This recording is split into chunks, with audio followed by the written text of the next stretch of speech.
किले में तब्दील होगी अयोध्या नगरी। 30 दिसंबर को प्रधानमंत्री के दौरे और 22 जनवरी के प्राण प्रतिष्ठा समारोह के लिए सुरक्षा के पुख्ता इंतजाम। अयोध्या में रहेगी कई लेयर की सुरक्षा। उत्तर प्रदेश पुलिस के साथ साथ पीएससी और सीएपीएफ के जवान सुरक्षा में तैनात। उत्तर प्रदेश पुलिस के विशेष सुरक्षा बल व यूपी एसएसएफ के जवानों को भी अयोध्या में किया गया है तैनात। उत्तर प्रदेश पुलिस की सभी स्पेशल यूनिट अयोध्या में मौजूद। प्लान के मुताबिक पुलिस बल की तैनाती। आईजी अयोध्या रेंज प्रवीण कुमार को बनाया गया सिक्योरिटी का नोडल ऑफिसर। अयोध्या में अपराधी और माफियाओं पर भी नजर रखने की तैयारियां। केंद्रीय जांच एजेंसियों और खुफिया एजेंसियां चौकस। उत्तर प्रदेश एटीएस की 2 कमांडो टीम अयोध्या में मौजूद। केंद्रीय एजेंसियों के साथ साथ मिलकर हर इनपुट पर रखेगी नजर।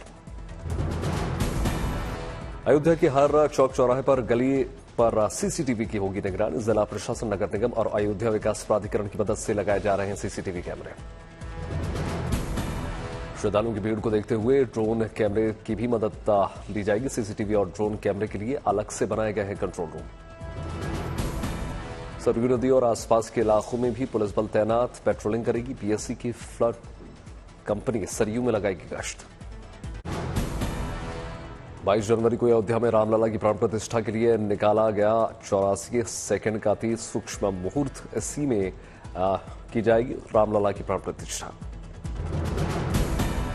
देश भर के विद्वानों और ज्योतिषाचार्यों से मांगा गया है प्राण प्रतिष्ठा के लिए शुभ मुहूर्त। काशी के ज्योतिषाचार्य पंडित गणेश शास्त्री के मुहूर्त के अनुसार हो गई मुहर। दोपहर 12:29 से 12:30 तक होगा शुभ मुहूर्त।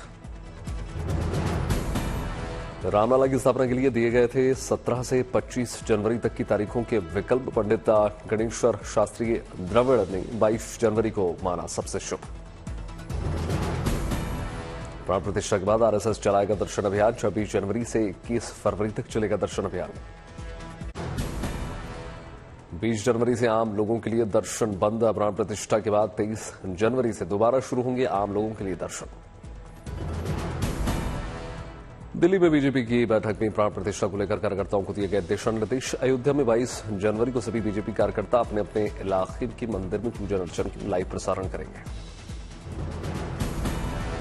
22 जनवरी के बाद हर राज्य से लोगों को दर्शन कराने का इंतजाम। ट्रेन के जरिए लोगों को अयोध्या ले जाकर भगवान राम के दर्शन कराने की व्यवस्था। पार्टी कार्यकर्ताओं को दिया गया है निर्देश। राम मंदिर से जुड़ी जानकारी सोशल मीडिया प्लेटफॉर्म पर ज्यादा से ज्यादा शेयर करें। 22 जनवरी के कार्यक्रम के लिए होटल एसोसिएशन और टैक्सी यूनियन के लोगों से भी वार्ता की गई है। रामलला की प्राण प्रतिष्ठा की तैयारियों को लेकर अयोध्या में जन जन में उत्साह। बच्चे भी गाते नजर आ रहे हैं नाम भजन। रामलला की प्राण प्रतिष्ठा के लिए अयोध्या में हर तरफ तैयारियां तेज। हनुमानगढ़ी के गेट पर फूल माला के कारोबारी बना रहे हैं रामलला के लिए खास मालाएं। रामलला के लिए यहां से सजेगी गुलाब और गुलदाउदी की माला। अयोध्या में वीणा चौराहे के आसपास भी सुंदरीकरण का काम तेजी से चल रहा है। दीवारों पर उकेरी जा रही है भगवान राम से जुड़ी जीवन कलाकृतियां। अयोध्या में बन रहे 40 मेगावाट के सोलर प्लांट का भी निर्माण तेज। लगाए जा रहे हैं 1 लाख सोलर पैनल। प्राण प्रतिष्ठा से पहले सरयू किनारे उमड़ा आस्था का जनसैलाब। सरयू घाट पर उतारी गई आग।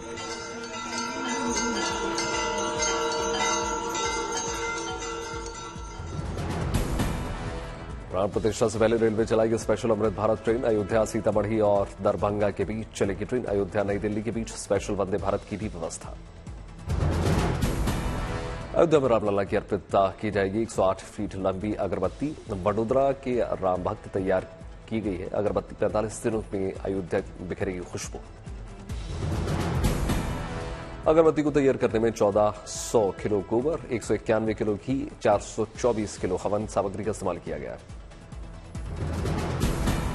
अयोध्या के इतिहास और विरासत पर बनी फीचर फिल्म। उत्तर प्रदेश के पूर्व डीजी डॉक्टर सूर्य कुमार शुक्ला ने राम मंदिर के इतिहास, आंदोलन और वर्तमान को पर्दे पर उतारा। लोकसभा चुनाव में बीजेपी दोहरा सकती है छत्तीसगढ़ और मध्य प्रदेश का फॉर्मूला। आम चुनाव के ऐलान पर पहले कमजोर सीटों पर कैंडिडेट को हो सकता है घोषणा। 1 जनवरी से राम मंदिर में प्राण प्रतिष्ठा के सिलसिले के घर घर जाकर कैंपेन करेंगे बीजेपी कार्यकर्ता।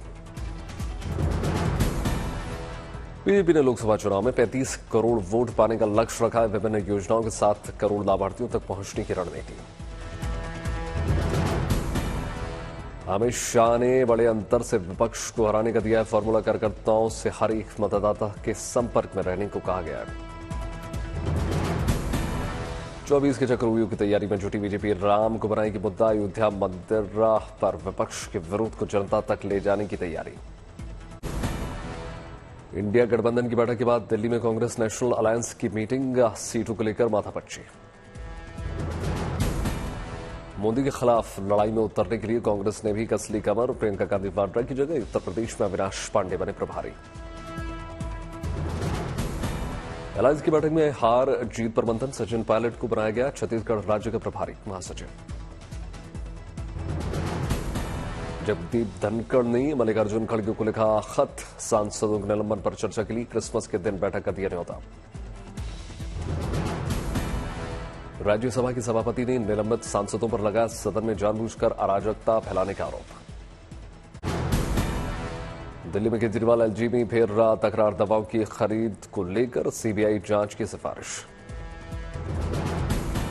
अब नकली दवा की खरीद को लेकर विवादों में मुख्यमंत्री केजरीवाल। दिल्ली के सरकारी अस्पतालों से बरामद हुए नकली दवा। दिल्ली के हॉस्पिटल्स में नकली दवाएं सप्लाई होने के आरोप में मंत्री सौरभ भारद्वाज की सफाई। सौरभ भारद्वाज का आरोप, एक अधिकारी अपना काम ठीक से नहीं कर रहा है, उसके खिलाफ कार्रवाई करने में एलजी की दिलचस्पी नहीं है। दुकानों की डी सीलिंग के मुद्दे पर एमसीडी में आम आदमी पार्टी और बीजेपी में तकरार तेज। मेयर शैली ओबराय ने बीजेपी के पार्षदों पर लगाया सदन में नहीं चलने का आरोप। क्रिसमस और नए साल के मौके पर उत्तर प्रदेश में रात 11 बजे तक खुलेंगी शराब की दुकानें। सरकार ने शराब की बिक्री का समय 1 घंटा बढ़ाया। जैसलमेर में महिला उद्यमियों की प्रदर्शनी से रूबरू हुई राष्ट्रपति द्रौपदी मुर्मू। लखपति दीदी सम्मेलन में शामिल हुई। दिल्ली के खाटू श्याम धाम पहुंचे जगत गुरु श्री राम भद्राचार्य। हजारों भक्तों के साथ लगाए श्याम के साथ साथ राम के जयकारे। बिहार के आईपीएस विकास वैभव ने शुरू की लेट्स इंस्पायर बिहार मुहिम। बिहार यात्रा पर पहुंचे एक्टर मनोज बाजपेयी। कहा, सरकार बनाए फिल्म नीति तो बिहार में ही करूंगा फिल्मों की शूटिंग। दिल्ली और आसपास के इलाकों में फिर से हवा की गुणवत्ता में गिरावट जारी। राजधानी में कई जगह 450 दर्ज किया गया AQI। मौसम विभाग के अनुसार हवा की गुणवत्ता में सुधार के आसार, लेकिन बरतनी होगी सावधानी। दिल्ली एनसीआर में प्रदूषण पर नियंत्रण के लिए ग्रैप 3 की पाबंदियां जारी। हालात बिगड़ने पर ग्रैप 4 लगाने की पाबंदी। दिल्ली एनसीआर के स्कूलों में फिर से शुरू हो सकती है ऑनलाइन क्लासेस की व्यवस्था। बच्चों को प्रदूषण से बचाने पर जोर। ग्रैप 3 के तहत दिल्ली में सामान्य निर्माण कार्यों पर रोक। धूल पर नियंत्रण के लिए किए जा रहे हैं विशेष उपाय।